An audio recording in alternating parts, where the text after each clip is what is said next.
Bismillahirrahmanirrahim. Assalamualaikum warahmatullahi wabarakatuh. Waalaikumsalam warahmatullahi wabarakatuh. Selamat malam, salam sejahtera untuk kita semua. Om Swastiastu, Namo Buddhaya, salam kebajikan. Bapak Ibu, selamat bertemu dengan saya, fasilitator Bapak Ibu di kelas 42. Di pertemuan pertama seperti ini Bapak Ibu canggung dan sebagainya. Tetapi saya yakin setelah loka orientasi udah belum Bapak Ibu? Belum, Pak. Nah, nanti setelah loka orientasi, loka 1 dan sebagainya, ini akan jadi sebuah keluarga besar. Dan udah beberapa angkatan yang saya pegang selalu seperti itu. Baik Bapak Ibu, mengawali kegiatan kita hari ini, mari kita sama-sama berdoa sesuai dengan agama dan kepercayaannya masing-masing. Berdoa mulai.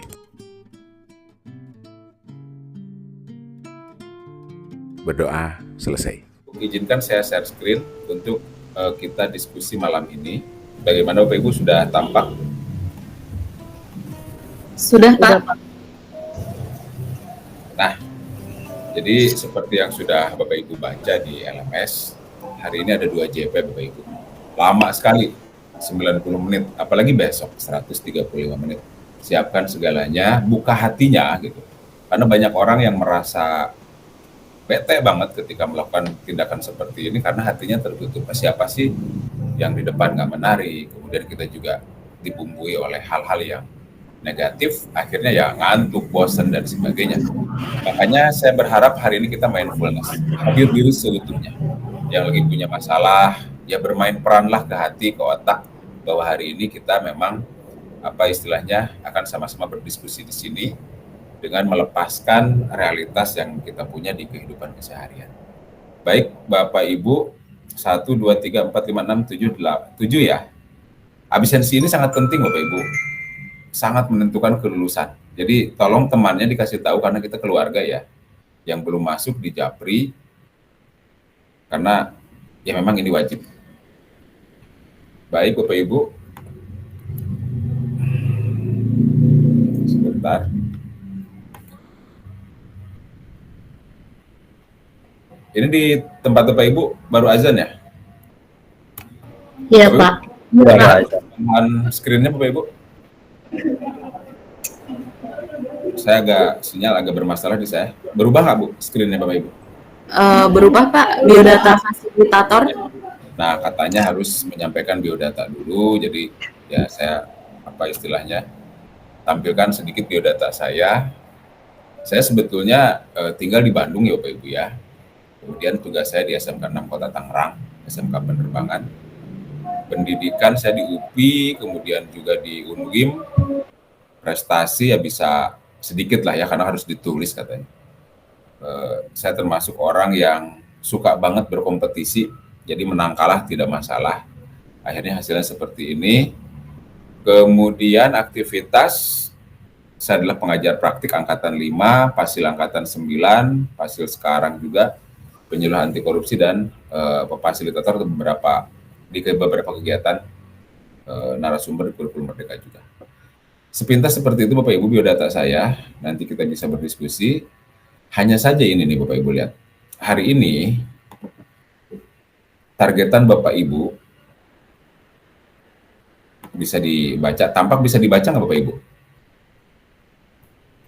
Jadi di sebelumnya ya Bapak Ibu, di kegiatan PGP Angkatan 9 kemarin tidak ada sesi ini Bapak Ibu, langsung ke Rukol 1.1.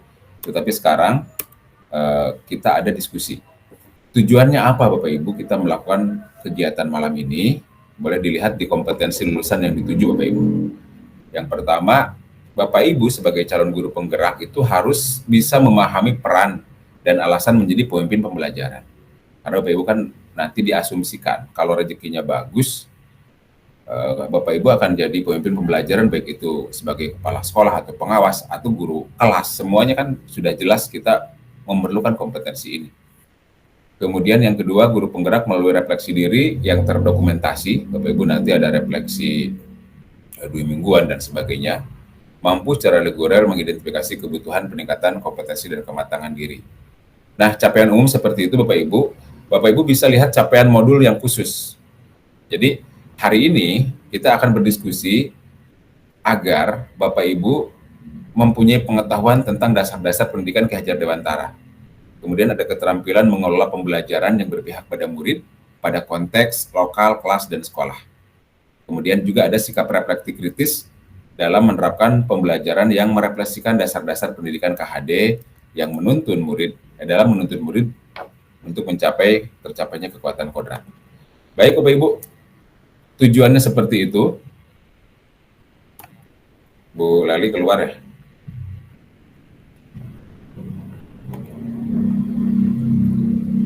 Nah, acaranya Bapak Ibu selama 2 kali 45 menit ini adalah satu pembukaan, kedua refleksi pembelajaran modul, ketiga aktivitas sesi, keempat review aktivitas pembelajaran, dan terakhir penutup.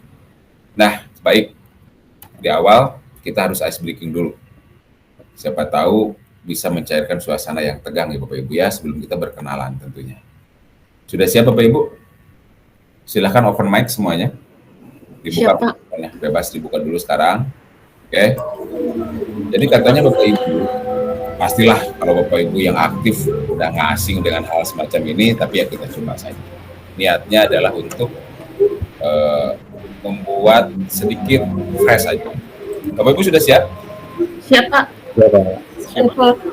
Ini ada pertanyaan mudah yang selalu dijawab salah kata Bapak Ibu. Sudah siap ya? Langsung dijawab saja, tidak ada benar salah dengan saya, yang penting menjawab. Ini adalah pertanyaan-pertanyaan yang mudah, tapi mayoritas orang jawabnya salah. Nomor 1, lampu-lampu apa yang ada di persimpangan jalan? Silahkan Bapak Ibu langsung. Lampu merah. Lampu merah. Lampu merah. Lampu lalu lintas.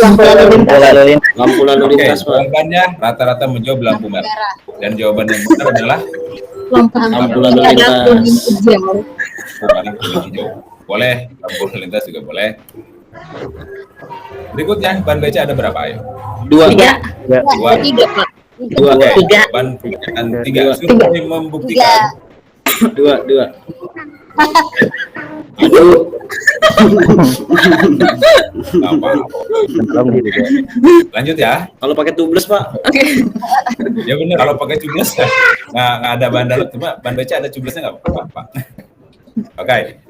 Berikutnya, kenapa mobil berhenti di lampu merah? Ngerem. Karena kalau jalan Karena ngerem, Pak. Karena rem. nabrak. Karena ngerem, Pak. Karena apa lagi? Kalau jalan kena tiang. Karena ngerem. Oke, jawaban karena takut tilang, takut polisi, takut ditabrak, gitu kan? Padahal benar, karena direm. Kalau nggak direm mau lampu awal pasti nyelonong aja, ya kan? Next, rem itu gunanya buat apa sih? Buat diinjek. Biar berhenti. Buat diinjek. Biar berhenti. Apa lagi? Biar berhenti. Biar berhenti. Injek, Pak. Wah, rata-rata sepertinya buat berhenti lah, masa buat apa gitu. Tapi jawaban yang benar buat ngebut katanya. Coba kalau nggak ada rem Rossi juga nggak berani ngebut, benar nggak sih? Gitu ya Bapak Ibu ya. Minuman apa yang paling murah di warteg? Teh manis. Air putih. Tawar. Air putih. Air putih. Air putih. Putih. Teh manis, teh tawar, banyak kan jawaban air putih. Padahal yang benar adalah Air bening. mahal. Air bening. Pak. Gitu ya. Lanjut ya, dikit lagi lah. Sebutkan 10 hewan buas dalam waktu 3 detik. Harimau. Harimau, singa, Gajah, harimau, anjing, kucing, 3 detik. buaya, buaya, ular. 3 detik Bapak Ibu. Apa lagi ya? Jawabannya kayak tadi kan, macan, ular, buaya gitu kan. Padahal 5 macan, 5 singa udah cukup ya. Oh iya. Oh iya. Ular apa yang paling ditakuti di rumah sakit? Oke deh. Jenazah. ya, Jenazah. Kosong. Kasir, kasir. Orang bayar administrasi. Padahal ruang administrasi. Aduh. Bayangkan ya. Itu berapa ya walaupun ada BPJS. Binatang apa yang jago berenang? Ikan. Ikan? Ikan. Iya. Kalau ikan, padahal bebek. Ikan mah nyelam nggak ngambang, bebek bisa. Jika seekor kuda menghadap barat laut, ekornya menghadap kemana? Timur. Timur? Depan. Timur laut. Timur laut, tenggara, timur laut, barat daya. bawah. Oh iya. Astagfirullah. Ternyata pertanyaan mudah tidak mudah pula menjawabnya, dan ini hanya ini ya Bapak Ibu ya, hanya. Baik. Sebelum kita perkenalan, kesepakatan belajar dulu Pak Ibu. Seluruh peserta memiliki kesempatan untuk berpendapat. Silakan lagi mic. Ya, ditutup lagi mikrofonnya. Seluruh peserta memiliki kesempatan untuk berpendapat. Itu nomor 1. Sebentar Bapak Ibu, kok nggak bisa berubah di sini saya? Jadi harus membuka 2. Yang pertama Bapak Ibu, yang kedua, berpikir terbuka dan saling menghormati Bapak Ibu. Kemudian jika ada satu peserta berbicara, maka peserta yang lain mendengarkan. Ya, di mute dulu Bapak Ibu yang masih bocor. Baik, mikrofonnya ya. Pak Asep, mohon maaf Pak Asep. Oke, berikutnya Bapak Ibu, kesepakatan berikutnya berpendapat setelah dipersilakan melalui raise hand. Jadi kapanpun boleh asal raise hand, saya pasti lihat ya. Terus berpartisipasi penuh, kemudian mengikuti seleksi kelas dengan perasaan yang gembira. Sengaja saya merahin, karena kuncinya ya ini, perasaan yang gembira. Lagi suntuk, lagi apa ya, percuma Bapak Ibu. Terus senantiasa on cam, jadi saya harapkan semuanya on cam, jika terkendala sinyal diberitahukan melalui kolom chat. Mungkin seperti itu kesepakatan belajar kita, apakah ada yang mau ditambah Bapak Ibu? Cukup saja. Nah ini udah lengkap personil kita kayaknya ya. Baik, bagaimana Bapak Ibu? Cukup? Sudah cukup Pak. Baik. Berikutnya, tujuan dari kegiatan kita malam ini, yaitu Bapak Ibu bisa memberikan refleksi kritis. Kan udah baca tuh ya, mulai dari diri di awal. Seperti apa sih pemikiran Ki Hajar Dewantara ini? Kita diskusikan malam ini. Acaranya Bapak Ibu pembukaan 25 menit, kita baru 15 menit nih, tenang aja. Refleksi kritis 30 menit, nanti Bapak Ibu berdiskusi, kemudian diskusi ditambah lagi 20 menit, dan saya akan memberikan penguatan dan refleksi 10 menit. Mohon maaf Bapak Ibu. Kemudian setelah itu penutup 5 menit. Nah, seperti itu Bapak Ibu. Tapi sebelumnya kita berkenalan dulu ya Bapak Ibu ya. Jadi sekarang saya ingin Bapak Ibu memperkenalkan diri. Silakan raise hand Bapak Ibu semuanya. Diklik tombol raise hand, angkat tangannya. Oke, kita buka antrian ya. Jadi ada waktu 2 menit buat Bapak Ibu cerita tentang siapa diri Bapak Ibu, motivasi Bapak Ibu mengikuti kegiatan CGP ini seperti apa. Apapun yang ingin diceritakan silahkan. Nama, berat badan, misalnya terserah Bapak Ibu. Di antrian yang pertama saya melihat Pak Asep Kusyairi. Pak Asep, silahkan perkenalkan diri Bapak. 2 menit maksimal ya Bapak ya, silahkan. Baik, terima kasih Bapak Yusef atas kesempatannya. Perkenalkan, nama saya Asep Kusyairi. Saya mengajar di SD Negeri Petir 3 Kota Tangerang di Kelurahan Petir, Kecamatan Cipondo. Saya sendiri mengajar bidang agama Islam di sekolah, yaitu mengajar kelas 2, kelas 3, dan kelas 4. Ya, motivasi saya mengikuti CGP ini adalah lebih mendalami ilmu tentang keguruan. Meskipun saya kuliah dari keguruan, saya merasa pendidikan guru itu tidak cukup hanya sebatas di kuliah. Diterjun langsung pun kayaknya perlu terus digali tentang pemahaman bagaimana mengajar, bagaimana mendidik, bagaimana peserta didik, bagaimana teman sejawat, dan lain sebagainya, Pak. Dan untuk kehidupan, saya tinggal di sama Kecamatan Cipondo. Saya tinggal hanya berdua dengan orang tua saya, yaitu ibu saya. Mungkin dari sekarang saya nanti izin kepada Pak Yusef, mungkin banyak izin karena orang tua saya pun sedikit sakit gitu Pak. Saya masih bolak-balik ke rumah sakit. Gitu. Mungkin itu aja sih Pak. Oke, terima kasih Pak Asep. Semoga orang tua cepat sembuh ya Pak Asep ya. Amin. Terima kasih banyak Pak. Nah, Pak Asep, terima kasih. Berikutnya ada antrian yang kedua. Ini namanya IM Muji atau apa ya? Mohon izin, silakan. IM Muji, saya nggak tahu. Silakan Pak. Masih di mute Pak. Baik, Assalamualaikum warahmatullahi wabarakatuh. Waalaikumsalam warahmatullahi wabarakatuh. Baik, terima kasih Pak Yusef atas waktunya yang diberikan. Perkenalkan, nama lengkap saya Soim Mujianto. Saat ini saya mengajar di SMP Darul Quran Internasional di daerah Tangerang. Saya mengajar bahasa Inggris. Saya menjadi guru kurang lebih dari tahun 2016 sampai dengan sekarang.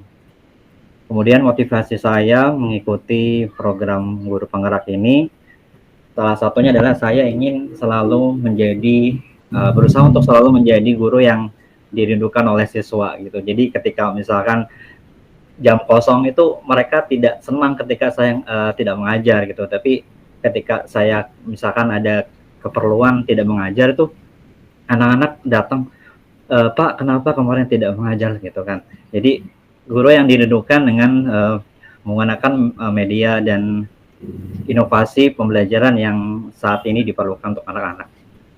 Itu aja dari saya. Assalamualaikum warahmatullahi wabarakatuh. Waalaikumsalam. Pak Muji luar biasa. Pak Muji, saya punya CGP dulu di itu Pak Aditya. Oh iya Pak. Salam ya. Salam buat Pak satu, Aditya. Itu ya. CGP Angkatan 5. Terima kasih Pak Muji. Ada ungkapan dari Pak Muji, kan banyak ya Bapak Ibu di medsos, di TikTok, di mana lah. Guru yang dirindukan itu, level guru tertinggi itu bukan guru penggerak gitu ya. Bukan guru berprestasi, tapi guru yang dirindukan oleh peserta didik kan. Saya prinsipnya gini Bapak Ibu. Guru penggerak itu salah satu cara, betul kata Pak Muji, agar kita dirindukan oleh siswa. Jangan sampai ada ungkapan skeptis. Orang itu cerita bahwa dia bukan guru penggerak, terus dia cerita misalnya guru yang dirindukan itu adalah guru level tertinggi, itu bukan guru penggerak atau guru apapun, tapi yang dirindukan oleh siswa. Pertanyaannya, kita dirindukan oleh siswa enggak, ikutan guru penggerak juga enggak. Terus transformasi kita adanya di mana? Nah ini upaya kita nanti untuk memperbaiki diri agar dirindukan oleh siswa. Dan nanti Bapak Ibu setelah belajar sosial emosional di modul berapa ya? Saya lupa, sekitar modul 2. Bapak Ibu sudah tidak akan lagi terganggu dengan kritikan-kritikan seperti itu. Nyaman saja Bapak Ibu, targetnya ke murid, dan murid. Bakal lebih nikmat. Dan hari ini Bapak Ibu, di satu modul ini ada macam-macam orang nanti. Ada yang langsung menerima konsep guru penggerak ini, ada juga yang nolak Bapak Ibu. Hati itu nolak, kok kayak gini sih? Ntar siswa saya gimana? Nolak, nikmati aja Bapak Ibu, dinamika itu nikmatin. Nanti juga ada titik fase ketika Bapak Ibu mengerti bahwa ternyata pendidikan versi KHD itu seperti ini. Dan Bapak Ibu bakal enjoy menikmati.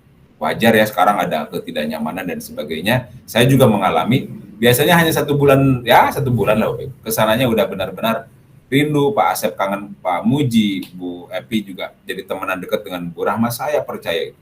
Dan tidak pernah ada kelas CGP yang tidak nyaman. Bu Epi, apa kabar Bu Epi? Silakan perkenalkan diri Bu Epi. Oke, alhamdulillah kabarnya baik Pak. Bapak gimana kabarnya? Alhamdulillah Bu Epi. Silakan Bu Epi. Oke, terima kasih Pak. Assalamualaikum warahmatullahi wabarakatuh. Oke, terima kasih Pak Yusef. Salam kenal untuk teman-teman CGP kelas 42. Saya Evi Suhelma. Saya mengajar di SD Islam Cikal Cendikia, Kecamatan Pinang. Saya tinggalnya masih satu kecamatan dengan Pak Asep, Pak. Masih sama Kecamatan Cipondo. Saya Pak, motivasi saya untuk mengikuti CGP, menambah pengalaman saya, nanti akan saya bagi juga kepada teman sejauh di sekolah saya. Kebetulan untuk sekolah saya hanya baru tahun ini Pak yang ikut CGP. Luar biasa Bu Epi. Iya, saya juga di sini berteman juga sama Bu Hotiba. Pak Bu Hotiba itu sebelumnya ngajar di tempat yang lama, sekarang udah pindah ke tempat yang baru. Jadi reunian Pak di sini. Mantap. Iya. Itu aja Pak. Bu Epi. Ya, oke, terima kasih Bu Epi. Assalamualaikum warahmatullahi wabarakatuh. Assalamualaikum warahmatullahi wabarakatuh. Level untuk jadi calon guru penggerak itu biasanya relatif sama ya Bapak Ibu ya. Kemampuannya, sisi emosinya, kepribadiannya. Jadi silakan Pak Asep. Jadi tidak terlalu jauh nanti kita untuk bersatu. Bu Asaro, apa kabar Bu Asaro? Silakan. Bu Asaro, Alhamdulillah, silakan. Bapak. Alhamdulillah sudah kedengaran Pak. Sudah Bu. Iya. Alhamdulillah Bapak baik. Perkenalkan, nama saya Asaro. Saya dari TK Anur, Kecamatan Batu Ceper, Pak. Ya. Tapi kalau di sekolah sebenarnya nama saya dipanggilnya Bu Lala, Pak. Anak-anak tuh kenalnya sama Bu Lala, bukan Bu Asaro karena ribet. Berarti di sini juga Bu Lala ya Bu ya? Boleh, Pak, boleh biar lebih akrab. Karena kan nama saya kan rada Asaro gitu kayaknya rada ribet. Jadi ya udah dipanggilnya dari dulu di rumah juga di sekolah juga biasa dipanggil Bu Lala. Jadi lebih akrab. Baik. Iya. Bapak, saya mengikuti kegiatan guru penggerak ini. Awalnya sebenarnya saya juga belum tahu seperti apa guru penggerak. Saya waktu itu cuma coba-coba aja ikut guru penggerak, Pak. Tapi alhamdulillah ternyata setelah saya ikuti, saya bisa lulus dari di angkatan 9 kemarin. Tujuan saya mengikuti guru penggerak, Pak, saya ingin melakukan perubahan karena saya ingin guru-guru TK juga bisa lebih maju gitu, Pak. Karena sepertinya kalau TK itu sekarang masih kurang gitu. Yang lebih utama sepertinya guru-guru SD, SMP atau SMP yang lebih diperhatikan. Sementara kami guru-guru TK masih berada di bawah. Kayak dari itu saya berusaha bagaimana untuk meningkatkan diri saya untuk lebih maju ke depan. Makanya saya mengikuti kegiatan guru penggerak ini. Terima kasih Bapak. Luar biasa Bu Lala. Bu Lala, nanti ada modul tentang asset based thinking. Bu Lala sudah melakukan itu. Jadi Bapak Ibu, sekarang itu kan kita selalu cerita, guru TK itu jarang dilibatin. Sekolah kita itu punya apa sih? Nggak bisa seperti itu. Selalu defisit based thinking. Selalu berpikir kekurangan kita apa ya.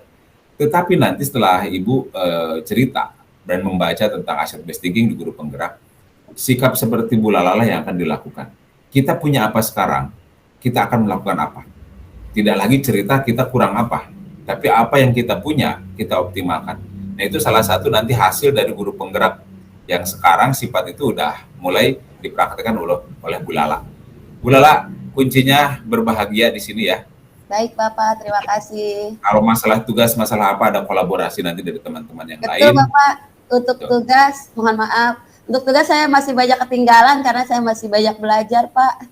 Bu Lala kasih tahu Pak Muji, kasih tahu Bu Rahma, nanti Bu Evi, kan semuanya kita keluarga. Oke ya? Baik Bapak, terima kasih. Bu Lala. Bu Hotibah, silakan Bu Hotibah.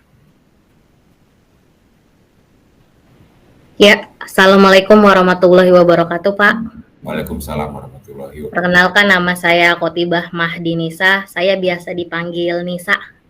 Ya, saya dari SDN Karangtengah 6. Saya mengajar di kelas 4. Saya tinggalnya di Pinang, Pak. Ya. Motivasi saya mengikuti CGP, tadinya sih saya juga sama dengan Bu Lala. Saya coba-coba, bahkan saya diajak sama teman. Karena di sekolah saya baru satu Pak yang lulus. Nah, terus saya ikutin angkatan 11, yang kedua. Nah, terus teman saya tapi tidak lulus, jadi saya yang lulus. Ya alhamdulillah sih bisa nambah pengalaman, bisa nambah wawasan, sekaligus saya juga belajar jadi guru yang baik tuh seperti apa, jadi guru yang kalau saya prinsip saya selalu mau jadi guru yang nyaman buat anak-anak, yang nggak ditakutin gitu Pak. Jadi setiap kelas mereka justru bahagia setiap melihat saya, bukan ngerasa ketakutan ngelihat saya, apalagi ketika saya ngajar mereka langsung kaku, beku, nggak mau bicara. Itu sih. Terima kasih Pak, itu aja. Assalamualaikum warahmatullahi wabarakatuh. Waalaikumsalam warahmatullahi wabarakatuh. Bu Nisa, terima kasih ya. Semoga harapannya bisa tercapai. Ada Bu Rahma, silakan Bu Rahma. Bismillahirrahmanirrahim. Terima kasih Bapak untuk waktunya. Ya. Mohon maaf suaranya agak bindeng ya Pak karena sedang batuk. Iya, perkenalkan nama saya Rahmaningrum. Saya dari SDN Sukasari 5. Saya mengajar di kelas 4. Motivasi saya ikut guru penggerak awalnya adalah dorongan dari kepala sekolah. Karena sekolah saya ditunjuk lolos dari sekolah penggerak. Kemudian kepala sekolah saya bilang, ini sekolah penggerak tapi guru-gurunya nggak ada yang lulus guru penggerak gitu. Kemudian akhirnya di angkatan 8 teman saya pernah ikut mencoba. Ketika itu saya hamil, saya nggak ikut. Kemudian di angkatan 9 saya ikut, alhamdulillah lolos. Dan motivasi saya selain itu adalah saya ingin menjadi agen perubahan, Pak. Karena kebetulan saya ditunjuk sebagai ketua komunitas belajar di sekolah. Ini adalah merupakan tempat saya menggali ilmu.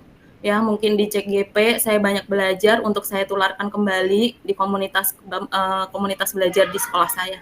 Begitu saja, Pak. Terima kasih. Wassalamualaikum warahmatullahi wabarakatuh. Assalamualaikum warahmatullahi wabarakatuh. Luar biasa ya Bu Rahma. Bu Rahma juga nanti komunitas belajarnya bisa di-share ke teman-teman yang lain ya. Baik. Saling inspirasi. Ada yang lagi sibuk pindahan katanya Bu Leli. Halo Bu Leli, selamat malam Bu Leli. Iya Bapak, selamat malam. Silakan Bu. Baik, terima kasih atas kesempatannya. Assalamualaikum warahmatullahi wabarakatuh. Perkenalkan, nama saya Leli Lailatul Syarifah, biasa dipanggil Ibu Leli.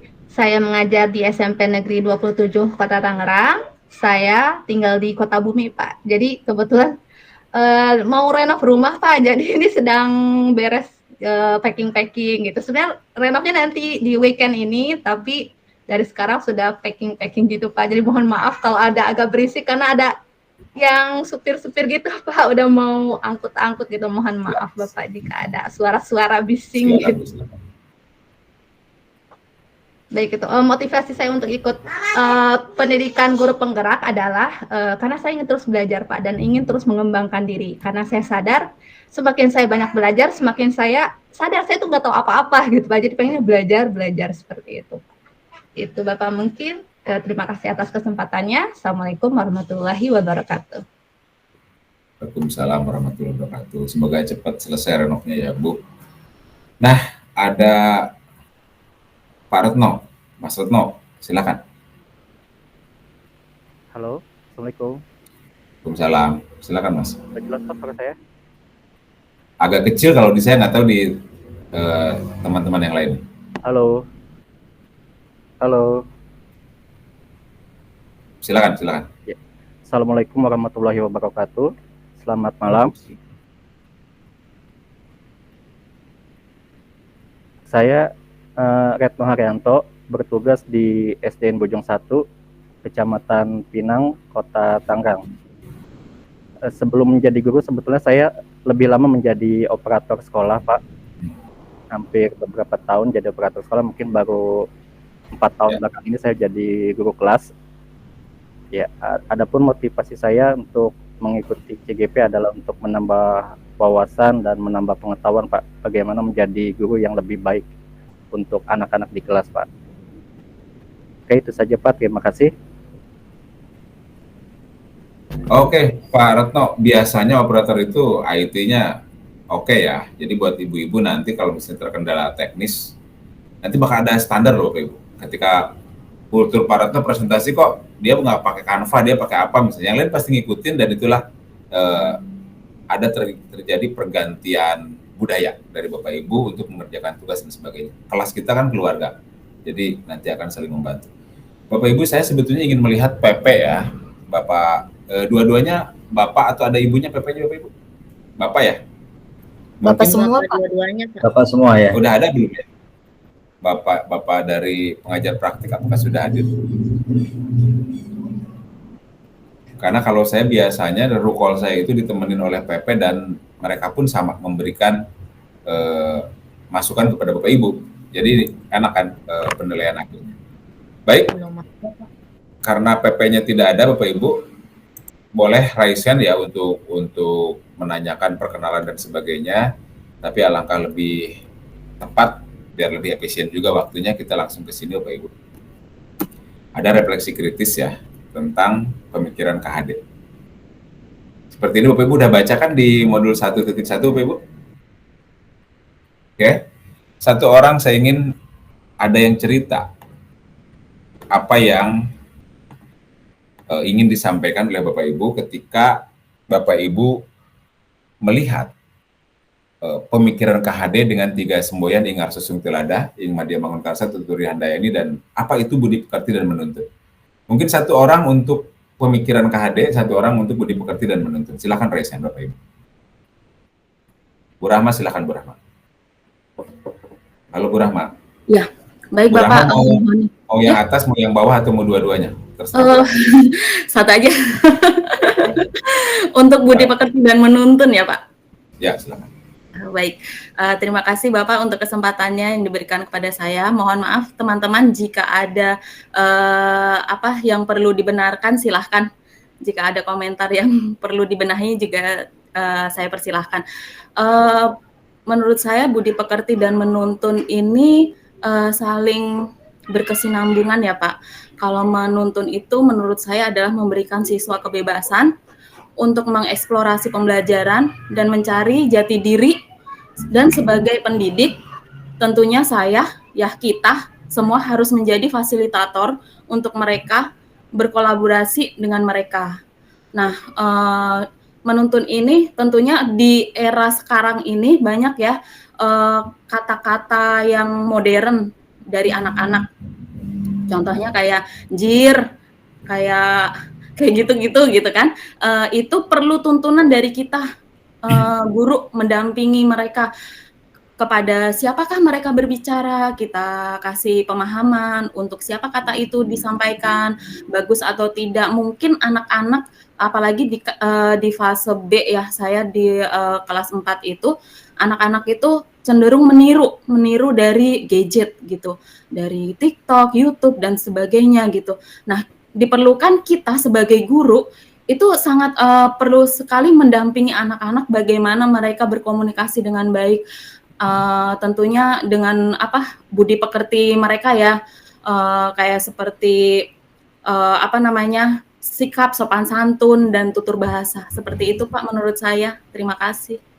Luar biasa Bu Rahma. Ada yang mau menambahkan atau mungkin loncat ke pertanyaan yang pertama? Pemikiran Kak Hade tentang tiga semboyan beliau. Silakan Bapak Ibu Raisen. Ya, Pak Muji. Saya panggilnya Pak Muji atau apa? Sorry kalau salah, Pak Muji. Silakan. Masih di mute mikrofon. Ya, silakan Pak Muji.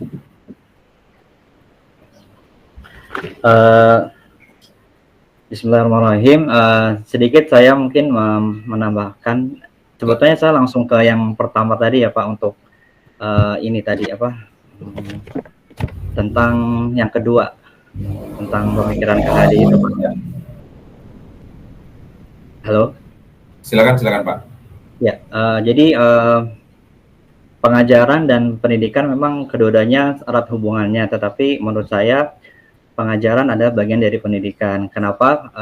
Kalau pengajaran memang diartikan hanya sebatas untuk memberikan ilmu, transfer ilmu kepada anak-anak, tetapi pendidikan itu lebih ke arah memberikan motivasi, kemudian memberikan dorongan sesuai dengan kompetensi yang dimiliki anak-anak gitu Pak. Kemudian pendidikan juga tidak menuntut anak untuk harus bisa A atau B gitu. Karena setiap anak pasti kan punya keunikannya masing-masing, punya kelebihan, potensi diri berdasarkan kodrat yang mereka punyai dari lahir gitu Pak. Jadi sebagai guru sebetulnya kita harus benar-benar mendalami lebih gitu, apa sih sebetulnya potensi, kemudian kemampuan yang mereka punyai, sehingga kita bisa mengembangkan potensi mereka untuk masa depan mereka. Itu aja. Baik, terima kasih Pak Muji. Ada dua kata dari Ibu Rahma tadi, menuntun adalah memberikan kebebasan ya.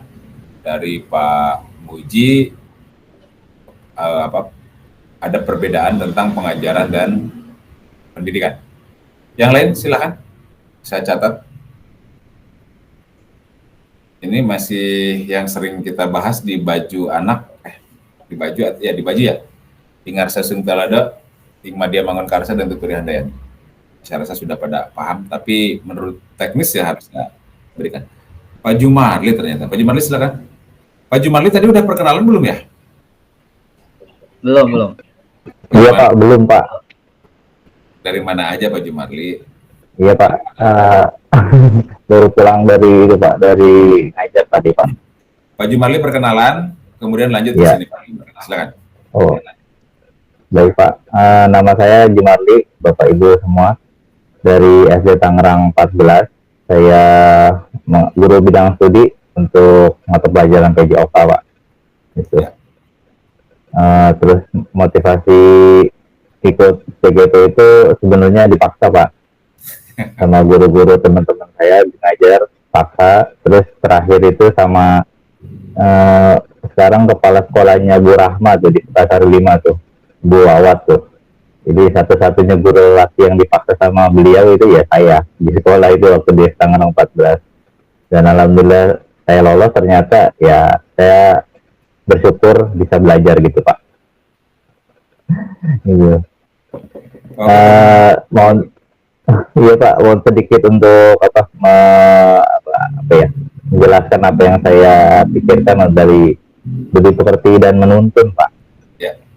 Mungkin dari segi saya mengajar PJOK, budi pekerti dan menuntun itu salah satu aspek yang benar-benar banyak dilakukan oleh guru PJOK, khususnya ya Pak, di lapangan gitu kan. Yang budi pekerti biasanya itu anak-anak itu lebih banyak menginginkan pelajaran di lapangan di PJOK gitu kan, sehingga si guru PJOK itu pastinya harus bisa meneladani kepada anak-anak itu sikap-sikap yang baik gitu. Kan kadang juga ada guru-guru yang PJOK yang banyak ngomel lah apa segala macam gitu kan, tapi tetap disenangi sama anak-anak gitu pada waktu pelajaran PJOK. Sehingga saya mengambil kesimpulan bahwa budi pekerti seorang guru itu sangat menuntun siswa itu dalam belajar gitu. Kalau dalam praktiknya guru PJOK itu anak-anak mau berlari kemanapun boleh, asalkan mereka tidak boleh menabrak temannya. Itu kan salah satu tujuan menuntun gitu kan. Mereka boleh bermain apa aja asalkan tidak menyakiti orang lain. Itu kan juga termasuk menuntun. Sehingga saya berpikir pribadi guru yang baik, budi pekerti guru yang baik, insya Allah nanti akan menuntun perilaku siswanya juga jadi baik juga Pak gitu. Menurut saya seperti itu Pak. Luar biasa Pak Jumarli. Terima kasih Pak Jumarli insight-nya malam ini. Saya catat ya, Pak Jumarli cerita bahwa kemerdekaan yang dimaksud itu adalah independen, bukan freedom, kata Pak Jumarli tadi. Tapi ada sebuah pertanyaan dari kita Bapak Ibu. Bayangkan kalau semua pelajaran seperti pelajaran olahraga disukai oleh anak. Seperti apa hasilnya bangsa ini Bapak Ibu? Itu kan tujuan kita berkumpul di sini Bapak Ibu. Kita memberikan layanan terbaik kepada murid, ya kan? Kepada murid dan kepada murid. Tujuan kita hanya itu. Tujuan pertama murid, tujuan kedua murid, tujuan ketiga murid. Kita ngumpul di sini. Mungkin nanti Pak Jumarli berbagi tips dengan teman-temannya. Kenapa sih pelajaran olahraga perasaan, kata Pak Jumarli tadi. Walaupun misalnya ngomel gurunya atau apa, tapi anak-anak suka. Mereka engagement, terlibat gitu. Mungkin pelajaran kita pun, mata pelajaran yang lain, kalau seperti pelajaran olahraga, pendekatannya mungkin anak-anak akan beda. Oke, sudah 19.41. Tadi Bu Lala ya, Bu Lala. Kalau Bu Lala jangan jawab yang ini Bu Lala. Halo Bu Lala. Iya Pak, baik Bapak. Ini menuntun tadi ya. Bu Lala mau menjawab menuntun atau pertanyaan lain silakan, karena ini Pak Jumarli tadi udah. Pertanyaan yang atas boleh Pak, yang tadi nomor 1. Oh, yang nomor 1. boleh. Silakan. Pemikiran KHD dengan tentang semboyan ingarsa sungtulada, ing madya mangun kasa dan tuturi handayani. Silakan. Ingarsa sungtulada yaitu ya Pak, seorang pemimpin harus memberikan suri teladan bagi bagi orang-orang di sekitarnya. Kemungkinan apakah pemimpin di sini menurut Ki Hajar Dewantara bisa jadi seorang guru? Kalau menurut saya yang bisa menjadi seorang pemimpin yang bisa membimbing anak-anaknya, bisa memberikan suri tauladan yang baik untuk anak-anaknya, memberikan anak-anaknya pendidikan sesuai dengan karakter anak yang tidak memaksakan anak. Itu menurut pendapat saya Pak. Nah, lalu yang Ingmadya Mangun Karsa itu adalah pemimpin harus mampu menumbuhkan semangat tanpa ada paksaan dari pihak lain. Dalam saya sebagai pendidik, mungkin saya tidak boleh memaksakan apa ya kemauan saya kepada anak-anak murid saya. saya harus bisa membiarkan anak-anak saya itu bekerja, belajar tanpa paksaan yang ada pada yang saya lakukan gitu. Biarkan anak-anak bermain dengan konsep anak-anak sendiri. Saya hanya membimbing sebagai pemimpin pembelajaran di kelas yang bisa mengarahkan anak-anak untuk lebih baik lagi bermain dengan sesuai dengan konsep anak itu. Lalu yang Tuturi Handayani, mungkin pemimpin harus mendorong orang-orang dipimpin agar berani maju ke depan. Mungkin untuk saya sebagai pemimpin pelajaran, saya bisa mendorong anak-anak murid saya untuk bisa lebih maju, lebih semangat dalam kegiatan belajar, lebih menarik anak-anak agar mereka bisa suatu saat ketika mereka besar, mereka tetap ingat bagaimana pendidikan mereka di sekolah yang diberikan oleh gurunya menjadi tauladan mereka sampai mereka besar. Hanya itu Pak, mungkin mohon maaf jika ada kesalahan. Terima kasih Bu Lala, luar biasa. Nah Bapak Ibu, berikutnya kata menuntun sudah diwakili tadi sama Pak Marli dan Bu Rahma ya. Nah, ada ini nih. Bagaimana kata menuntun? Ya kan, saya maknai dalam konteks sosial budaya di daerah saya. Apa yang dapat saya lakukan untuk mewujudkan pendidikan anak yang relevan dengan konteks sosial budaya di daerah saya? Bapak Ibu ngerti nggak setelah baca modul mulai dari diri, ngerti nggak dengan maksud dari pertanyaan pemantik ini? Silakan siapa yang mau berpendapat. Bergiliran dulu kalau bisa, Bu Hatibah, Bu Evi, yang lainnya. Kalau misalnya tidak, baru boleh yang sudah berbicara juga. Semua punya hak yang sama, Bapak Ibu, silakan. Di sini tidak ada benar salah.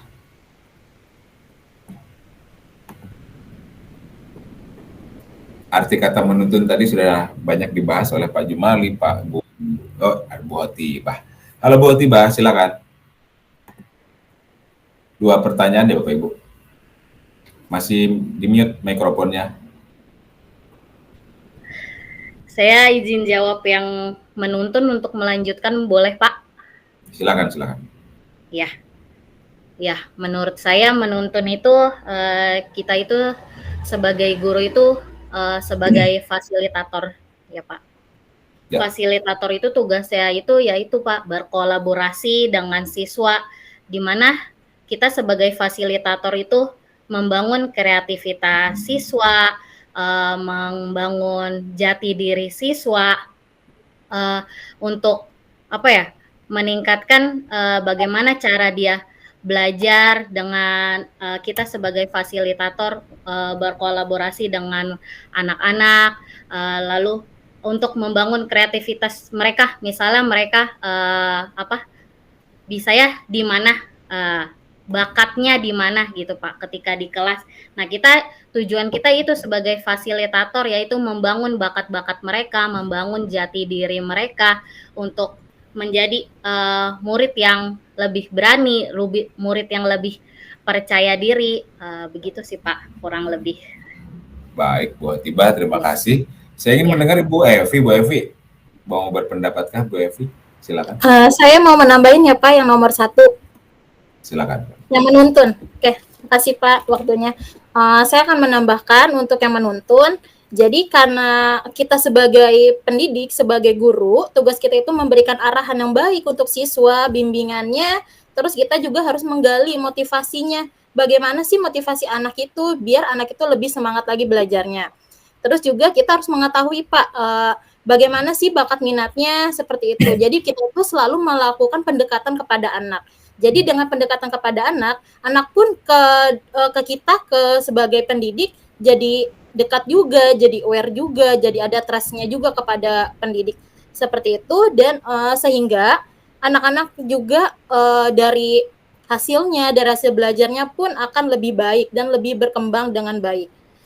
Jadi sehingga kita bisa menemani mereka sampai mereka lulus di kelas 6 dengan nilai yang maksimal, dengan bakat, minat, ataupun potensi yang mereka miliki masing-masing. Terima kasih, Pak. Baik, Bu Evi. Bapak Ibu, Bu Leli. Silakan Bu Leli. Baik, terima kasih atas kesempatannya Bapak. Eh, Sepemahaman saya setelah membaca mengenai pemikiran Ki Hajar Dewantara mengenai makna menuntun dalam proses pendidikan, yaitu saya sebagai seorang guru memiliki tugas untuk tadi menambahkan sedikit sebagai fasilitator, kemudian mengarahkan siswa sesuai dengan kodrat alam dan kodrat kezaman mereka. Nah, lalu saya juga bertugas mendampingi mereka seperti itu, dan tentunya mendampingi sesuai dengan tadi balik lagi ke kodrat mereka gitu, ke sifat alami mereka seperti itu Bapak, agar mereka bisa berkembang sesuai dengan kodrat alam dan zaman seperti itu Pak. Terima kasih. Baik, sudah mulai masuk ke kodrat alam ya dari Bu Leli. Kita buka semua lah biar enak. Oke, ini yang kita diskusikan sekarang. Siapa yang mau berpendapat lagi dari 1, 2, 3, 4 pendidikan yang berhamba pada anak, kodrat alam dan kodrat zaman, menuntun, dan dihubungkan dengan konteks sosial budaya di daerah Bapak Ibu seperti apa? Bapak Ibu, tujuan dari pendidikan menurut Ki Hajar Dewantara itu apa sih yang sudah dibaca di modul? Kan ada itu mulai dari diri, ada time spend-nya nggak kalau CGP, kalau pasti kan ada time spend Bapak Ibu. Jadi kalau misalnya sekarang kita harus 90 menit, ya saya ngajar harus 90 menit Bapak Ibu, diskusi dengan Bapak Ibu. Nanti time spend-nya seperti itu. Kalau Bapak Ibu ada time spend-nya nggak? Dihitung nggak waktu ngabisin di LMS? Ada nggak? Nah pokoknya dibaca ya di modul pertama Bapak Ibu. Ketika kita cerita menuntun, saya sepakat dengan Pak Jumarli tadi. Menuntun itu gimana berarti Bapak Ibu? Apakah kita menarik, mendorong, gitu kan? Mengarahkan dengan paksa, menuntun itu sebenarnya seperti apa sih? Ini konsep guru olahraga tadi saya suka sekali. Pak Jumarli silakan.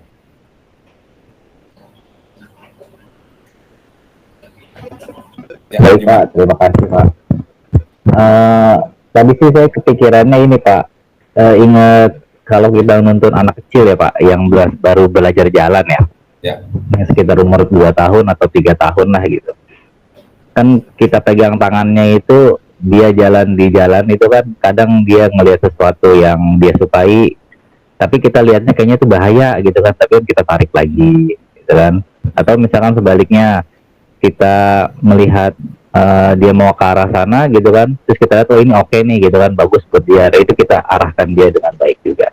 Mungkin kalau mahalnya seperti menuntun anak yang baru bisa belajar gitu kan, kita guru bisa mempertimbangkan gitu, mempertimbangkan kira-kira nih untuk dia bagus apa enggak gitu kan, untuk yang ini kayaknya enggak bagus nih, jadi kayaknya diarahin, itu kan dalam konteks menuntun. Namun kan di setiap siswa itu nggak mungkin kita bisa tahu seluk-beluk mereka kan, entah itu dia bagus buat dia ataupun tidak.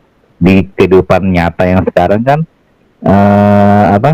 mereka itu kadang kita lihat bagus gitu, tapi ternyata kok ada ininya ya, ada kurangnya. Nah itulah mungkin yang harus kita ramu ya sebagai pendidik gitu. Kita cuma bisa kasih saran kan, kita kasih saran gitu Pak. Baik Pak Jumarli, luar biasa. Nanti kita kasih penguatan ya Bapak Ibu ya. Saya ingin ke pertanyaan ketiga dulu. Mengapa pendidikan murid atau peserta didik perlu mempertimbangkan kodrat alam dan kodrat zaman? Ada yang mau cerita nggak kepada saya apa itu kodrat alam, kodrat zaman berdasarkan yang sudah dibaca? Silakan Bapak Ibu. Ya Bu Rahma, boleh Bu Rahma lah, karena yang lain langsung raise hand ya, yang lain juga. Silakan Bu Rahma. Iya, mohon izin Bapak, saya memaknai kata menuntun dalam konteks sosial budaya ya, pendidik. Terus kemudian tadi kan menuntun yang sudah dijelaskan. Nah itu sangat relevan dengan kodrat alam ya. Pendidikan perlu memperhatikan kodrat alam seperti rajin, jujur, tanggung jawab, malas. Terus udah gitu sombong dan lain sebagainya. Sifat-sifat itu udah kodrat alamnya anak-anak, artinya bawaan dari lahir gitu istilahnya ya Pak.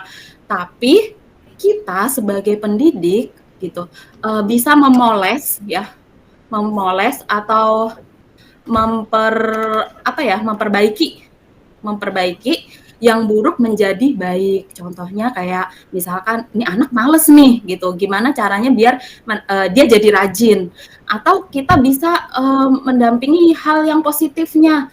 Wah, ini anak jujur nih, coba di kelas kita jadiin jadi apa ya gitu, di struktur organisasi untuk membangun jiwa jujurnya dia, atau sifat rajinnya dia, seperti itu.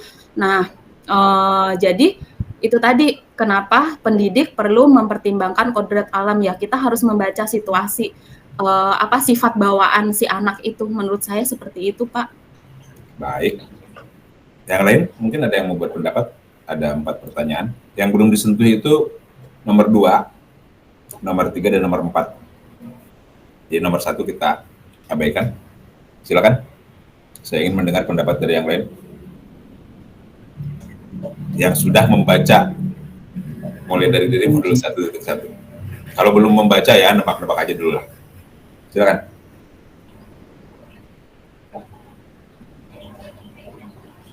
Pak Retno, saya ingin dengar suara Pak Retno nih. Silakan. Ya, halo Pak. Ya, silakan. Ya, untuk yang poin 2 ya Pak, memaknai dalam konteks sosial budaya di daerah. Seperti kemarin saya beberapa waktu yang lalu mempraktikkan tentang bagaimana cara menanam pohon untuk murid-murid di kelas 5. Ternyata dari sekian banyak anak, mereka masih kesulitan dalam menanam tanaman. Mereka masih belum paham menggunakan tanah yang seperti apa. Jadi mereka hanya menggunakan ada yang pasir, ada yang hanya debu untuk menanam tanaman dari bibit cabai waktu itu ya. Nah di situ karena kita tinggal di lingkungan yang daerah industri yang jarang tersentuh dengan pertanian, mereka tidak tahu bagaimana cara menanam yang baik gitu Pak. Itu menurut saya yang pengaruh sosial budaya terhadap menuntun dalam konteks sosial budaya Pak. Itu Pak. Sangat beda mungkin jika dibandingkan dengan peserta didik yang tinggal di desa yang sudah sangat akrab dengan lingkungan pertanian itu Pak. Itu saja Pak. Baik, terima kasih. Bu Leli, tadi Bu Leli cerita tentang kodrat alam dan kodrat zaman. Bu Leli, coba dibagi kepada teman-teman. Dalam pemahaman Bu Leli, kodrat alam dan kodrat zaman itu seperti apa sih? Baik Pak, terima kasih atas kesempatannya. Pemahaman saya aja Pak, mengenai kodrat alam dan kodrat zaman. Tadi menambahkan pemaparan dari Bu Rahma, saya setuju dengan kodrat alam. Saya menambahkan kodrat zamannya aja Pak ya. Jadi kodrat zaman itu kita mengajar sesuai dengan zamannya. Jadi zaman sekarang kan zamannya misal anak sering main TikTok atau Instagram. Nah, saya diselip-selipkan di situ tentang pembelajaran ataupun mengingatkan siswa. Kadang tuh saya sedang misalkan saya post gitu di Instagram, ada yang komen-komen, saya selipkan, belajar, besok ujian. Kadang gitu saya melihat status ya anak-anak, loh kok jam segini masih main, ayo jangan lupa belajar seperti itu, tuh kodrat zaman seperti itu. Dan di kelas pun saya sudah menerapkan pembelajaran berbasis IT Pak, tapi tidak setiap pembelajaran karena memang terbatas sarana prasarana dan juga wifi Pak, jadi internetnya kurang karena saya ngajar di lantai 3, jadi kurang pas gitu internetnya. Jadi itu Pak pemahaman saya seperti itu dan sudah saya laksanakan di sekolah. Terima kasih. Baik, terima kasih Bu Leli. Bapak Ibu, ini usia paling tinggi juga paling 30-an ke bawah ya, masih muda-muda ini kayaknya. Gini Bapak Ibu, di rumah Bapak Ibu punya anak atau ponakan yang usia 1 tahun atau 2 tahun nggak Bapak Ibu? Atau tetangga lah, pasti ada ya. Ada ya. Nah, sudah bisa baca belum Bapak Ibu? Belum. Sudah bisa nulis belum Bapak Ibu? Bisa coret-coret Pak. Udah bisa install game di Play Store nggak? Belum. Aneh kan? Udah bisa lihat YouTube nggak? Bisa. Udah bisa lihat TikTok. Logika dari mana gitu ketika terangkan kepada saya teori apa yang menyebabkan anak tidak bisa baca, tidak bisa nulis, tapi bisa mengoperasionalkan sesuatu. Nah, itu yang disebut kodrat zaman, Bapak Ibu. Itu udah rahasia Tuhan aja. Bahwa generasi Alpha sekarang, generasi Z lah udah masuk lah, apalagi Alpha gitu. Mereka itu memang sudah dilahirkan di dunia mereka yang digital. Antara dunia virtual dengan digital itu buat mereka tidak ada bedanya. Dan kita sebetulnya sebagai imigran digital, Bapak Ibu mungkin generasi, nggak tahu udah masuk generasi Z kali ya, atau mungkin ada beberapa yang masih di generasi milenial. Kita itu imigran, Bapak Ibu, imigran di dunia mereka. Jadi kalau kita mau cerita tentang Google Form, cerita tentang ujian online, kita salah orang, Bapak Ibu. Mereka jauh lebih pintar daripada kita. Kalau misalnya kita hanya memperhatikan masalah itu. Sehingga harus ada sebuah cara, ada sebuah pemikiran tentang bagaimana kodrat alam mereka itu tidak terhianati oleh kita sebagai imigran. Kalau anak sekarang, betul kata Bu Leli tadi, hidupnya udah digital, dunia digital itu udah di tangan, ya kita masuk ke dunia mereka. Biar tujuan dari pendidikan KHD itu tercapai. Makanya saya tadi bertanya, tujuan dari pendidikan menurut KHD itu apa sih Bapak Ibu? Biar jelas kita nanti runtutannya ke kodrat alam, kodrat zaman, sampai kepada melihat contoh dalam konteks sosial budaya di daerah kita. Seperti apa sih hal yang bisa dilakukan untuk mewujudkan pendidikan yang relevan, gitu kan. Tapi sebelum kita bahas ada Pak Muji. Pak Muji silakan Pak Muji. Nah, terasa udah 1 jam loh Bapak Ibu. Silakan Pak Muji. Halo Pak Muji. Masih di mute mikrofonnya. Ya baik Pak, saya sekedar menambahkan jika ada mungkin kesalahan mohon dikoreksi mengenai berkaitan dengan pertanyaan nomor 2. Ya silakan. Bagaimana kata menuntun saya maknai. Jadi dalam konteks sosial budaya di daerah saya, mungkin pada dasarnya di daerah saya kan mungkin ada kearifan lokal atau mungkin ada yang namanya adat istiadat atau mungkin sesuatu yang sering dilakukan dari nenek moyang sebelumnya gitu. Jadi dalam konteks sosial budaya tersebut biasanya anak-anak kita akan dorong untuk melakukan seperti halnya dengan kayak gotong royong, kemudian kerja bakti di lingkungan sekolah, dan itu akan membentuk sebuah karakter dari pembiasaan tersebut dan akan menjadi sebuah budaya gitu Pak. Itu aja sih Pak tambahannya Pak. Mohon dikoreksi Pak. Baik, bagus Pak Muji. Nah, berikutnya Bapak Ibu boleh cerita kepada saya relevansi pemikiran KHD pendidikan yang berhamba pada murid, pada anak ya. Bapak Ibu ngedengar kan? Ada istilah dari KHD pendidikan yang menghamba pada murid. Mungkin ada yang cerita nggak kepada saya? Ada yang setuju nggak? Ada yang tidak setuju? Bebas-bebas saja.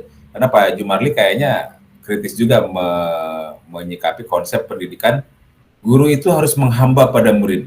Silakan pendapat Bapak Ibu. Bebas, nggak ada salah benar Bapak Ibu. Raisen saja, silakan Raisen.